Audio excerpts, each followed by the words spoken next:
بسم اللہ الرحمن الرحیم۔ السلام علیکم، خوش آمدید عرض کرتا ہوں آپ تمام دوستوں کو آج کے اس درس میں۔ آج ہم اس درس کے اندر ایک اہم چیز جو ہم پڑھنے جا رہے ہیں وہ ہے جمع بنانے کا طریقہ۔ جمع بنانے کا طریقہ ہر زبان کے اندر کوئی نہ کوئی قاعدہ ہوتا ہے، کوئی قانون ہوتا ہے کہ کس طرح سے الفاظ کی جمع بنائی جاتی ہے۔ آج کے اس درس میں ہم دو چیزیں پڑھیں گے۔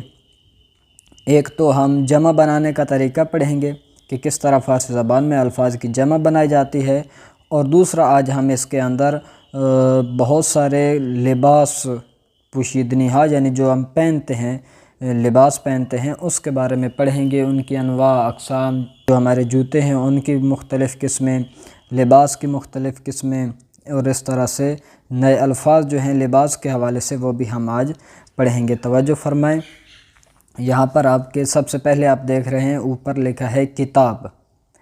کتاب کے ساتھ سلیش لگا کر دوبارہ لکھا ہے کتاب ہا۔ کتاب، کتاب ہا، تو یہ کتاب مفرد ہے، کتاب ہا جمع ہے۔ تو فارسی کے اندر جمع بنانے کا ایک آسان طریقہ کار اور بہت سارے الفاظ، زیادہ سے زیادہ الفاظ جو ہیں وہ اسی ایک قاعدے سے جمع میں تبدیل ہو جاتے ہیں، ہا لگانے سے۔ جس طرح سے انگلش کے اندر ایس یا ای ایس لگانے سے بہت سارے الفاظ، بہت زیادہ تو ایس لگانے سے تبدیل ہو جاتے ہیں جمع کے اندر، اسی طرح فارسی کے اندر ہا لگانے سے بہت سارے الفاظ جمع میں بدل جاتے ہیں۔ تو یہاں پر کتاب، کتاب ہا یعنی کتابیں، زیادہ ساری کتابیں، اس کے ساتھ دوبارہ بریکٹ میں لکھا ہوا ہے کتابہ۔ کتابہ یعنی بولتے ہوئے اسی کتاب ہا کو ہا اندر سے ہٹا بھی دیتے ہیں اور جلدی سے کتابہ بول دیتے ہیں۔ تو کتابہ بھی بولنا درست ہے، کتاب ہا بھی درست ہے۔ مکالمہ مشاہدہ فرمائیں۔ شما اہل ایران ہستی؟ نہ، من اہل سوریہ ہستم۔ آپ ایران کے رہنے والے ہو؟ نہیں، میں سوریہ کا رہنے والا ہوں۔ اسم شما چیست؟ اسم من حیدر است۔ او کیست؟ او دوست من است۔ اسم او چیست؟ اسم او مجید است۔ مجید اہل لبنان است؟ نه، او اهل ایران است. او استاد است؟ نه، او دانشجو است. آن کتاب کیست؟ آن کتاب مجید است. کتاب شما کجاست؟ کتاب من روی میز است۔ تو ہمارا دیکھا آپ نے، مشاہدہ فرمایا کہ اس مکالمے کے اندر ہمارے تمام پچھلے دروس کی بھی انہوں نے تکرار کیا ہے۔ ہر ایک سوال سے ہم پیچھے پورے درس کی طرف متوجہ ہو گئے ہیں۔ نیچے الفاظ کی جمع بنا رہے ہیں، آپ توجہ فرمائیں۔ پہلا لفظ ہے کتاب۔ کتاب کی جمع کیا بنائی ہے؟ کتاب ہا، زیادہ کتابیں۔ صابون، صابون ہا۔ توپ، توپ ہا۔ لباس سبز، لباس های سبز۔ کفش آبی، کفش های آبی۔ حوله زرد، حوله های زرد۔ پرتقال بزرگ، پرتقال های بزرگ۔ انار کرمز، انار های کرمز۔ ساعت کوچک، ساعت های کوچک۔ آپ یہاں مشاہدہ فرما رہے ہوں گے کہ یہاں پر تو ہا کے ساتھ انہوں نے چھوٹی یہ کا بھی اضافہ کر دیا جمع بنانے کے لیے۔ تو آپ دیکھ رہے ہیں کہ یہاں پر جہاں آپ پہلا لفظ دیکھ لیں لباس والا، لباس سے سبز، لباس های سبز، تو یہاں پر فقط اور فقط انہوں نے ہا کا رنگ کتاب کے اندر تبدیل کیا ہے کہ جمع کے لیے جو چیز آ رہی ہے وہ فقط اور فقط ہا ہے۔ اگر لباس کی آپ نے جمع بنانی ہے تو آپ بنائیں گے لباس ہا، نہ لباس ہائیے۔ یہ کس لیے لائے گئی ہے؟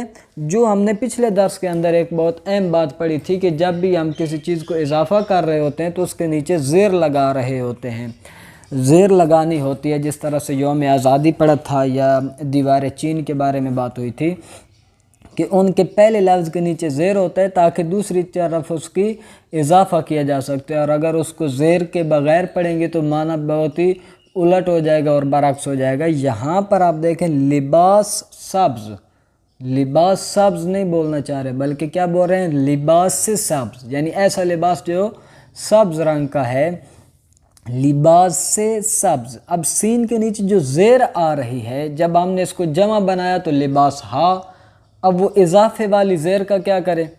لباس ہا سبز تو نہیں بول سکتے، اور وہ زیر ہا، الف کے نیچے زیر آ بھی نہیں سکتی، تو یہاں پر جو انہوں نے بولا ہے کہ اسی زیر کو تبدیل کس میں کر دیا ہے؟ یا میں، تاکہ بولنے میں آسانی ہو سکے۔ تو یہ جو یا ہے یہ یا اضافہ ہے، یعنی ایک لفظ کو دوسرے لفظ کی طرف جب ہم اضافہ دے رہے ہوتے ہیں تو اس کے لیے ہم نے یہاں پر یہ زیر لگا کے بولنا جمع کے اندر مشکل تھا، جس کی وجہ سے یہاں پر یا لگا دی گئی ہے۔ تو آگے دیکھیں، کفش آبی، کفش آبی، اگر کفش کی فقط جمع بنانی ہے تو کفش، کفش ہا، لیکن اگر کفش آبی تو کفش ہا یہ آبی، کفش ہا یہ آبی، یعنی یہ جو یا آ رہی ہے یہ یا نسبتی ہے یا اضافی ہے۔ حوله زرد، زرد تولیہ، حوله های زرد۔ تو امید ہے آپ کو سمجھ آ گئی ہوگی کہ یہاں پر جو یا ہے یہ جمع کے لیے نہیں آئی یہاں پہ، بلکہ یہاں پر جو یا ہے وہ اس زیر کے بدلے میں آئی ہے جو مفرد کے اندر ہے یا اضافے کے لیے آتی ہے۔ تو جمع کے اندر جب اضافہ کریں گے تو زیر کا آنا مشکل تھا، لہٰذا وہاں پر اضافہ کیا گیا ہے یا کے ساتھ۔ مشاہدہ فرمائیں، یہاں پر اب ہم سوال کر رہے ہیں، پہلے جو ہم مفرد کے ساتھ سوال کرتے تھے اب ہم جمع کے الفاظ کے ساتھ ہی سوال کریں گے اور جملے آ رہے ہیں۔ کتاب های شما کجاست، یہ ہمارا مین سوال ہے، اس کے لیے اب مکالمہ شروع ہو رہا ہے۔ کتاب های یعنی آپ کی کتابیں، پیچھے ہم نے دیکھا کتاب کی جمع کیا بنائی ہے؟ کتاب ہا، لیکن یہاں پر پھر دوبارہ یہ آ گئی ہے، تو یہ کس لیے ہے؟ یہ جمع کے لیے نہیں ہے، بلکہ کیونکہ کتاب شما، کتاب شما کی طرف اضافہ ہو رہی ہے، آپ کی طرف، آپ کی کتاب آ رہا ہے، تو اس وجہ سے یہاں پر یا لگایا ہے تاکہ اضافے کا معنی اور اضافہ سمجھ آئے کہ یہاں پر اضافہ ہے۔ اگر یہ یا نہ ہو اور ہم فقط پڑھیں کہ کتاب ہا شما، کتاب ہا شما یعنی کوئی معنی نہیں ہے۔ تو کتاب های شما یعنی آپ کی کتابیں، کجاست، کجا، کہاں پر ہیں۔ مکالمہ مشاہدہ فرمائیں۔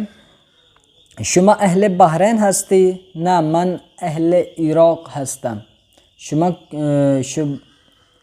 شما کتاب فارسی داری؟ بله من کتاب فارسی دارم. چند تا کتاب فارسی داری؟ من 3 کتاب فارسی دارم.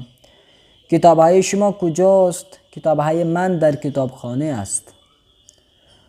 نیچے ملاحظہ فرمائیں، یہ وہی سوال ہے اور پھر اس کا جواب ہے، فقط اور فقط کیا اضافہ ہوا ہے؟ البتہ اس سوال کے اندر ہمارے پچھلے درس کا مطلب بھی شامل ہے کہ یہاں پر چیزوں کی پوزیشن بھی ہے اور پھر ساتھ ساتھ ان کے جمع بھی بنائی گئی ہے اور ساتھ جملات کو اور سوال کی صورت میں دیے گئے اور جواب اس کو آپ نے دینا ہے۔ تو یہاں پر بات وہی ہے، لیکن اس کے اندر تینوں مطالب اور پچھلے درس کا تکرار بھی ہے، پوزیشنز بھی آ گئی ہیں، جمع بھی آ گئی ہے اور سوال کرنے کا انداز بھی آ گیا ہے۔ تو لہٰذا آپ اس کو ایک دفعہ ضرور دیکھیں اور پھر اس کو جواب بھی پڑھیں اور اس طرح سے اپنی تمرین کیجئے۔ یہاں آپ کے سامنے نئے الفاظ ہیں۔ پہلا لفظ ہے، پہلی تصویر ہے قابل میں۔ قابل میں یہ جو پکانے والا ظرف ہے اس کو بولتے ہیں۔ عکس دوم ہے قند۔ قند یعنی آپ چینی کے طور پر وہ جو قہوے کے ساتھ استعمال کرتے ہیں اس کو وہ قند بولتے ہیں۔ تیسرا ہے عکس سوم بشکاب پلیٹ، عکس چہارم کوری یعنی چینک، عکس پنجم قاشق، عکس ششم قندان۔ قندان یعنی جس کے اندر یہی قند موجود ہوتی ہے، جیسے ہم نمک دان بولتے ہیں جس میں نمک ہو، قندان یعنی جس کے اندر قند رکھتے ہیں وہ۔ نیچے آ کے آپ ملاحظہ فرمائیں تو وہی جملے ہیں، آپ ان کو ضرور ایک دفعہ پڑھیں۔ نیچے مشاہدہ فرمائیں تو یہ جو تمرینیں ہیں یہ دوبارہ انہی پوزیشنز کے حوالے سے ہیں کہ الفاظ کی جو ہم پوزیشن، چیزوں کی ہم جو کیفیت اور جگہ بیان کرتے تھے کہ کہاں پر ہے، اوپر ہے، نیچے ہے، تو یہ دوبارہ اسی کی تمرین ہے۔ آپ ان تمام جملات کو جو نیچے ہیں ایک بار حتماً ملاحظہ فرمائیں۔ یہاں پر اب ہمارا لباس کے بارے میں آغاز ہوتا ہے۔ سوال پہلا پوچھا جا رہا ہے، شما چه میپوشی؟ شما یعنی آپ، چه پڑھا ہے کیا ہے، مطلب اس کا کیا، میپوشی پہنتے، پوشیدن وہی پہننے کو بولتے ہیں۔ شما چه میپوشی، آپ کیا پہنتے ہیں یا آپ کیا پہن رہے ہو۔ یہ دونوں جملے اس ایک جملے کے دونوں مطلب ہوتے ہیں کہ آپ کیا پہن رہے ہیں یا آپ کیا پہنتے ہیں۔ اب موقع کی مناسبت سے خود ہی پتہ چل جاتا ہے کہ اس کا سوال سے کون سا سوال مقصود ہے۔ یا دوسرا سوال ہے اونچے می پوشد، وہ کیا پہنتا ہے۔ می پوشد کو می پوشے بھی پڑھ سکتے ہیں آسانی کی خاطر۔ مکالمہ دیکھیے، این کفش کیست، یہ کس کے جوتے ہیں۔ این کفش احمد است، احمد کیست، احمد کون ہے۔ احمد برادر من است، احمد میرا بھائی ہے۔ تو کفش چه رنگی می پوشی، کفش چه رنگی، یہ سوال ہم پہلے ہی پڑھ چکے ہیں۔ جواب کیا ہے، من کفش سیاہ می پوشم، میں کالے جوتے پہن رہا ہوں، میں کالے جوتے پہنتا ہوں۔ نیچے وہی الفاظ ہیں، یہ تمام الفاظ بھی ہم پڑھ چکے ہیں۔ ایک نیا لفظ آ رہا ہے چوتھے نمبر پر، آپ دیکھیں کہ من شال و کلاه آبی، شال گردن تو ہم پڑھ چکے ہیں جو اس نے مفلر گلے میں لٹکایا ہوا ہے، لیکن کلاه یعنی ٹوپی نیا لفظ ہے، پہلے ہم نے یہ نہیں پڑھا۔ کلاه ٹوپی کو بولتے ہیں۔ تو من شال و کلاه آبی می پوشم، میں شال گردن یعنی مفلر اور ٹوپی نیلے رنگ کی پہنتا ہوں۔ باقی جملات آپ خود ایک بار مشاہدہ فرمائیں۔ یہاں پر الفاظ ہیں، لباس کی اقسام ہیں۔ دیکھیں پہلی عکس ہے کفش مردانے، کفش مردانے یعنی مردوں والے جوتے ہیں یہ۔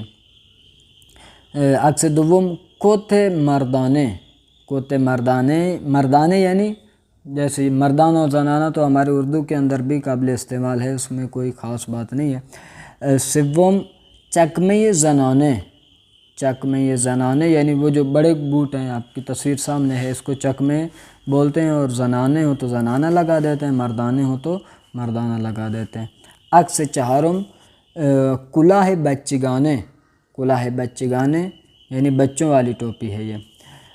عکس پنجم کاپشن مردانے، کاپشن مردانے۔ عکس ششم کمربند مردانے۔ اس کے بعد ہے آپ کے دوبارہ وہی سوالات ہیں، تمرین ہے، آپ اس کو دوبارہ ایک دفعہ ضرور مشاہدہ کیجئے، ملاحظہ کریں اور حل کرنے کی کوشش کریں۔ یہاں پر تشریف لائیں تو دوبارہ ہمارا وہی سوال ہے، شما کفش چه رنگی می پوشی، آپ کون سے رنگ کے جوتے پہنتے ہو۔ مکالمہ کیا ہے، خوب ہستی، خوبا ممنون، شما کفش چه رنگی می پوشی، من کفش سیاه می پوشم۔ نیچے والے سوالات آپ خود حل کیجئے۔ یہاں پر دوبارہ ہمارے پاس پہننے والی کچھ چیزیں آئی ہیں، مشاہدہ کیجئے۔ عکس اول ہے گردن بند، گردن بند ہار۔ عکس دوم پہلے پڑھ چکے ہیں ہم، شال گردن۔ عکس سوم انگشتر۔ عکس چہارم لباس گشاد، لباس گشاد یعنی کھلا لباس ہے، ٹائٹ نہیں ہے۔ عکس پنجم گوشوارے، جو بالیاں ہوتی ہیں۔ عکس ششم لباس تنگ۔ اب آپ چوتھی اور چھٹی تصویر میں دیکھیں تو ایک لباس بالکل چسپاں ہے جسم کے ساتھ، اور ایک کھلا کھلا ہے، تو جو کھلا ہے اس کو گشاد بولتے ہیں، اور تنگ کو ہم بھی تنگ بولتے ہیں، وہ بھی تنگ ہی بولتے ہیں۔